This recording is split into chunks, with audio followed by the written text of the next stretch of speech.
315. 동종 범죄의 확정 판결과 일사부재리 효력, 분단 효과와 경합범 관계.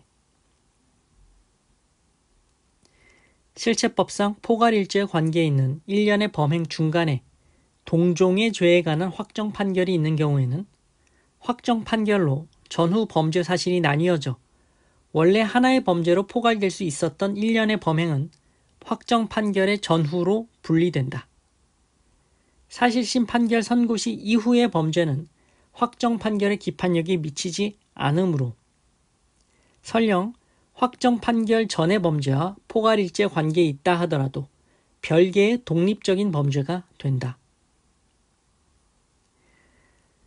포괄일죄 중간에 동종의 죄에 관한 확정 판결이 있는 경우 그 확정 판결의 기판력에 의한 포괄일죄의 분단 효과 등의 법리를 밝힌 판결이다.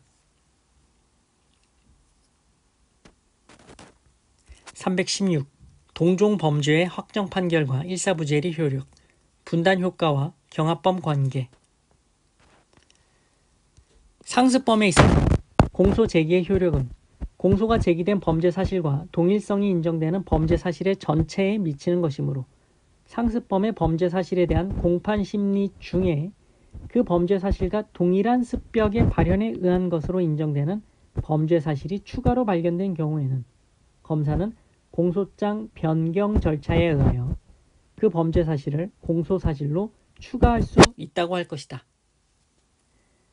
그러나 공소 제기된 범죄 사실과 추가로 발견된 범죄 사실 사이에 그것들과 동일한 습벽에 의하여 저질러진 또 다른 범죄 사실에 대한 유죄의 확정 판결이 있는 경우에는 전후 범죄 사실의 일죄성은 그에 의하여 분단되어 공소 제기된 범죄 사실과 판결이 확정된 범죄 사실만이 포괄하여 하나의 상습범을 구성하고 추가로 발견된 확정 판결 후의 범죄 사실은 그것과 경합범 관계에 있는 별개의 상습범이 되므로 검사는 공소장 변경 절차에 의하여 이를 공소사실로 추가할 수 없고 어디까지나 별개의 독립된 범죄로 공소를 제기하여야 한다.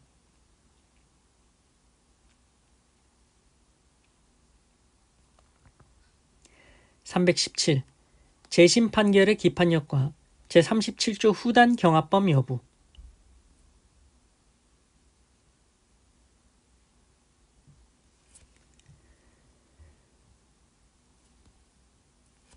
상습범으로 유죄의 확정 판결, 선행범죄, 확정 판결을 받은 사람이 그 후 동일한 습벽에 의해 범행을 저질렀는데 후행범죄에 유죄의 확정 판결에 대하여 재심이 개시된 경우 동일한 습벽에 의한 후행범죄가 재심 대상 판결에 대한 재심 판결 선고 전에 저질러진 범죄라 하더라도 재심 판결의 기판력이 후행범죄에 미치지 않는다.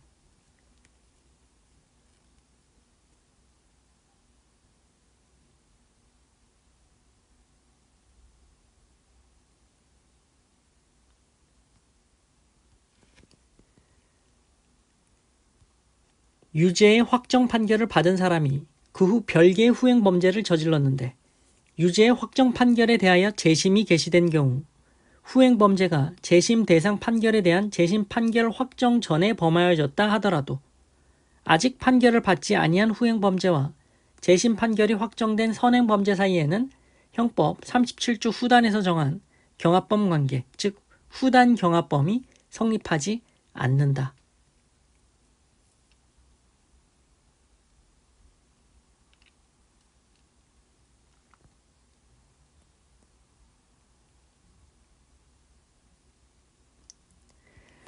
(318) 이종 범죄의 확정 판결과 일사부재리 효력. 포괄일죄로 되는 개개의 범죄 행위가 다른 종류의 죄의 확정 판결의 전후에 걸쳐서 행하여진 경우 그 죄는 두 죄로 분리되지 않고 확정 판결 후인 최종의 범죄 행위 시에 완성되는 것이다. 포괄일죄는 그 중간에 별종의 범죄에 대한 확정 판결이 끼어 있어도 그 때문에 포괄적 범죄가 둘로 나뉘는 것은 아니라 할 것이고 이 경우에는 그 확정 판결 후의 범죄로서 다루어야 한다. 포괄일죄의 중간에 별종의 죄에 관한 확정 판결이 있는 경우 확정 판결의 기판력이 작용하지 않는다는 취지의 판결이다.